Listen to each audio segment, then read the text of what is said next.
Hey everyone, welcome back to my YouTube channel. If you're new here, hi, my name is Anu and I make videos about studying, working and in general living in the UK. So if any of that interests you, make sure you subscribe to my channel and watch my videos. I'm pretty sure you're going to find them very helpful. As you can see from the title of this video, here I'm going to tell you my experience with the NHS. So I recently saw a doctor and I'm going to tell you all about it. But before that, I wanted to quickly tell you how to register with the NHS. So if you're an international student who has come to study in the UK, I'm sure you must have paid the IHS fee along with your visa application. So as long as you've paid that, you're good to go. In general, if you want to see a doctor, you need to be registered with the healthcare center. And if you're an international student, the process is going to be a little bit more simple for you. You do not have to register on your own. The university is going to do it for you. Something you must remember is that every year, thousands of new students get enrolled into the university. So you can imagine how much time it's going to take for the university to register each and every student to the NHS. So I would say it would approximately take 1 month. In case of emergency or if you really need to see a doctor, the best solution would be to directly contact your university and tell them that you need to see a doctor. In that case, they will prioritize your registration process. So this is the process when you are a student enrolled in a university. But what happens when you complete your course? You would move out, either live in the same city or maybe even in a different city. So obviously you need to register with a new doctor wherever you're living next. For this, you need to find a new healthcare center and register with the GP over there. I will share a link in the description. It's from the NHS website. All you have to do is type your PIN code and they will show a list of all the healthcare centers closer to where you live, and you could literally register with any of them, whichever you find a good option. When you're registering with the healthcare center, try to register with a center that is closely associated with a hospital. It may be part of a hospital or it might be closer to a hospital, something like that.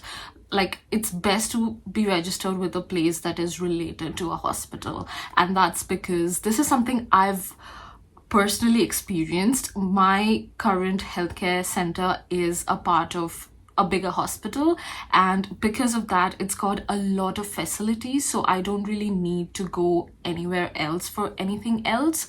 But a lot of people face this issue. For example, I know someone who's registered with a really small healthcare center which doesn't have a lot of facilities, so when they needed to do an x-ray, they were asked to go somewhere else, and that's just a lot of hassle, you know. So if possible, try to register yourself with a center that is, you know, a part of a hospital. That's really helpful, trust me. And when I talk about registering, it's literally just filling up a form with all your details. That's literally all you need to do. It's not a very big form, hardly takes 10-15 minutes, and that's it. Once you submit the form, you might have to wait for maybe 1 or 2 working days until they get back to you. Once you get the confirmation that you have been registered with them, you can start using the NHS app for all you need. So if you have any health issue, you could directly go to the NHS app and book an appointment from there, or you could directly call your healthcare center and just tell them about your problem and they'll immediately do the booking for you.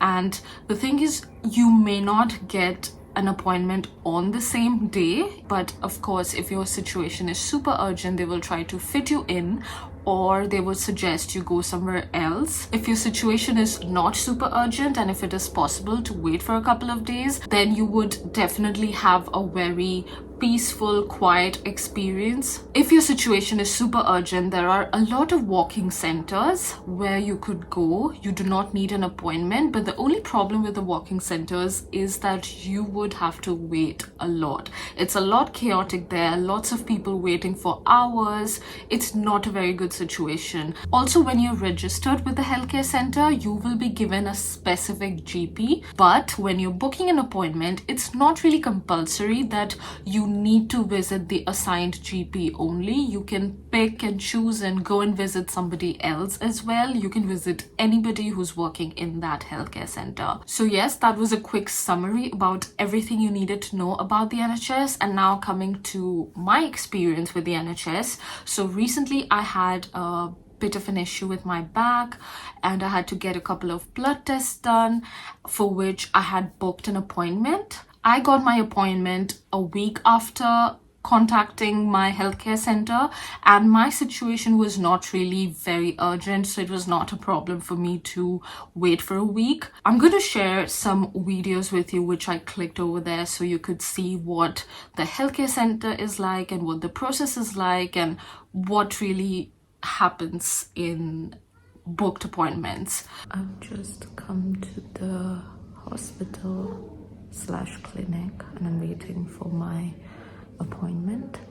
So the system here is, because I'm already registered to this place, I just have to show up at the appointment time and I just have to wait until they call my name. And right now I'm the only person over here, so it shouldn't take too long. So there's a TV right there, and each time someone's name pops up, that person has to go to the mentioned room. So there are rooms through that side, there are also rooms through that side, and this is what the waiting room looks like. And as you can see, I'm the only one here. And I've heard that they're usually pretty quick with test results as well. I have my test today and we'll see when I get the results. I'll let you know how long it takes. So I did not get the blood test reports directly. I did call them up the next day and they told me that the report would be directly sent to the GP. So when I visit the GP, I would have a chance to discuss it with him. So I would not directly see my report, which is a bit strange. I've come back here for the second time. I actually got my blood test reports within like 2 days, so that was pretty good. It was quite efficient, and I saw my GP today. The waiting time was literally like 15-20 minutes. The room is empty again. I'll just show you the room.